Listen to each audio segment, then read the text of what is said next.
ఇప్పుడు ఈ పోలయ్యే 25,000-30,000 ఓట్ల బీజేపీ ఓట్లు ఏ పార్టీకి ప్రధానంగా మైనస్ అవ్వచ్చు? జనరల్గా ఏంటంటే ఓటింగ్ పెరిగే కొలది బీఆర్ఎస్కి నష్టం అండి. ఓట్స్ పెరిగే కొలది ఏ రకంగా అంటారు?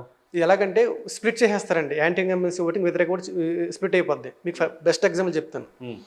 మీరు Huzurabad by election, Munugode by election తీసుకోండి.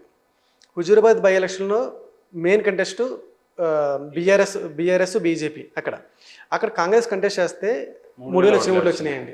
అక్కడ పట్టించుకోలేదు. 23,000 ఓట్లు మెజారిటీ నెగ్గారండి ఆయన. అప్పుడు మనం ఇచ్చింది 20,000 ఇచ్చామండి మెజారిటీ ఎట్లాజేంద్ర గారికి.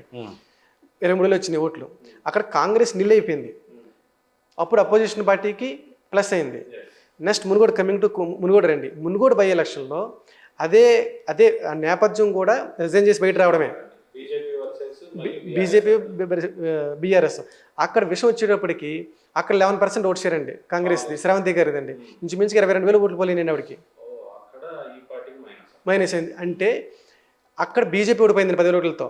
మీకు అదే ఓటింగ్ శ్రావంతి గారు మళ్ళీ 3,000 ఉంటే కనుక కాంగ్రెస్ కూడా 10,000తో బీజేపీ వచ్చేదండి. సో ఒక పార్టీ జీరో అయిపోతే రూలింగ్ పార్టీకి అడ్వాంటేజ్. ఒక పార్టీ ఎప్పుడైతే ఇదవుతుందో యాంటీ ఇన్కంబెన్సీ ఓటింగ్ చీలిపోయి